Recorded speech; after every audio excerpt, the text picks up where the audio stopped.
I'm the wayward spouse, married for 7 years, and for 3 of those years, I was involved with someone else. It came out recently, right before we were supposed to start marriage counseling. I told my husband that I cheated because I felt like I couldn't connect with him emotionally. He has past trauma and admits he struggles with opening up. But for years, I felt like I was living with a wall. I kept telling him what I needed: affection, vulnerability, real intimacy. But nothing changed. Meanwhile, I was carrying my own baggage, an array of abusive relationships, a rough childhood, depression.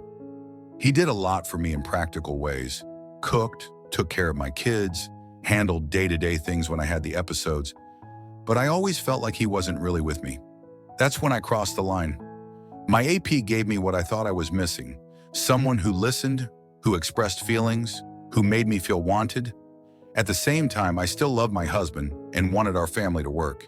He was a good father figure to my kids, and I was happy that I could finally provide them that stability after their own father took off. But when I look back now, I realize I wanted the best of both worlds without consequences. When he confronted, I told him I still loved him, but that I don't think I'm a priority to him anymore. He's devastated, and I can see that. He thinks it's all his fault because he wasn't expressive enough, but I know that isn't fair.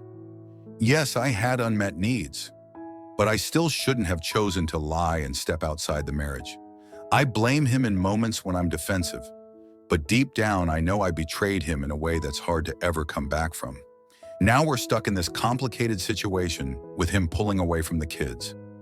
They were so close, and the idea of tearing that apart makes me sick. I suggested we could live in the same house, separate rooms, and co-parent while living separate lives. It's what feels best for the kids, but I know it's asking him to live with daily reminders of what I did. He says he can't do that, and I don't blame him. The truth is, I don't feel much remorse yet. I keep thinking about how lonely I was and how I tried to make it work.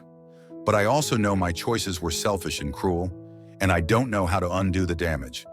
For anyone who's been here, how do you rebuild yourself after destroying something you thought you wanted to keep? How do you sit with the guilt when you don't even fully regret the choices you made? Update: BP left the house today. He didn't take everything, just a bag with some clothes, but it sent me into a spiral. I'm restless, I'm twitchy and resentful at him. I thought even after what I confessed, we would at least keep living under the same roof because of the co-parenting issue. But now I feel like it's slipping away completely. The kids noticed right away and started asking why Daddy took his things. I had no answer for them. I feel sick thinking about what I've done to them. They didn't ask for any of this, and now they're going to be caught in the middle of my mistakes. Up until now, I told myself we could do an in-house separation, but still co-parent peacefully, maybe even eventually find our way back together. I thought I might even be able to keep seeing AP, but then he just walked out. Just like that. He was doing it on the sly, without trying to draw any attention to him, and no confrontation. His silence scared me more than any angry words could. I keep replaying everything in my head, and finally it's sinking in just how much damage I caused. For so long I minimized it, blamed the lack of emotional connection, told myself I deserved more. But I didn't deserve to blow up my marriage and my children's lives, and now the guilt is crushing me. I'm panicking because I don't know where this is heading. I don't want it to be the end for us. I love him, even if I've done a terrible job showing it.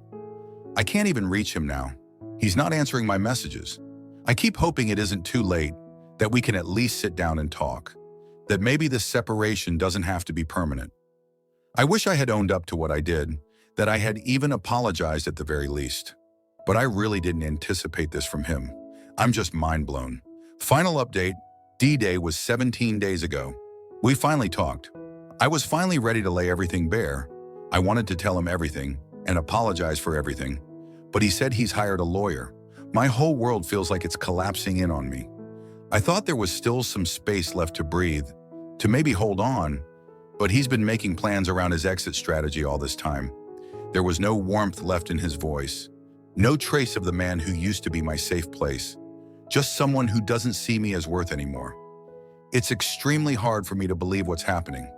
Did I really just blow this marriage too? Due to my own selfishness?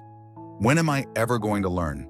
To make things even worse, our oldest, 14F, called him, crying and asking where he went. And instead of being an adult who doesn't unload their emotional baggage onto a child, he told her everything. She even knew I was out with him during the weekend she was at the camp. Now she won't even look at me. She avoids eye contact, shuts herself in her room, barely speaks. It's like I lost her in the same instant I lost him. The younger one doesn't know yet, and I dread the day they find out. I can already feel the cracks forming in the family, and I'm extremely resentful. I fought about this with him when he came back to pick up more of his things. I asked him why he had to do that to a literal child, why he won't even consider the years we had. He just said, "Did you really think you could keep your world intact after blowing up mine?"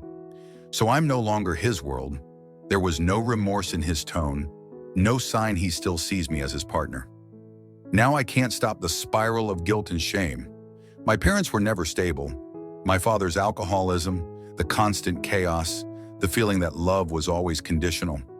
I carried that mess into my marriage, and when he didn't respond to my pain the way I wanted, I looked elsewhere.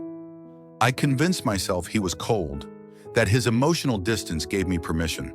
In reality, I was desperate, depressed, suicidal at times, and I didn't know how to cope. A P wasn't even love, he was punishment. I found him through a site, and it wasn't intimacy, it was torture, degradation, something that mirrored how broken I felt inside. I wanted to be ruined, but instead I ruined the one person who actually built a life with me. My husband wasn't perfect. He had his ego, he drank more beer than he should, and yes, he sometimes dismissed my traumas or made jokes at my expense. But he was still here, still raising kids with me, still giving me a home. Now he's gone, and I'm left with nothing but silence. No husband, no life partner, my oldest daughter hating me, the younger one still in the dark but bound to find out eventually. I wanted him to hold me through my mess, to not give up on me. Instead, he's walking away and making sure the door locks behind him. Comments: this is the part most waywards don't understand until it's too late. Once the betrayed spouse detaches, there's no bargaining left. You thought there was time, but him quietly hiring a lawyer and telling the truth to your daughter shows he's done. That doesn't mean your life is over. It means the version of it you wanted is gone. Now it's about who you choose to be moving forward. Are you going to stay in self-pity or do the hard work of rebuilding a life that isn't dependent on him? The guilt with the kids is one of the hardest parts. Having your daughter look at you differently cuts deeper than anything else. I know you want to take it back, to undo what happened. But all you can do now is show up consistently, take accountability, and let her see that you're still her mom, even if you made terrible choices. It won't fix it overnight, but it's not hopeless either.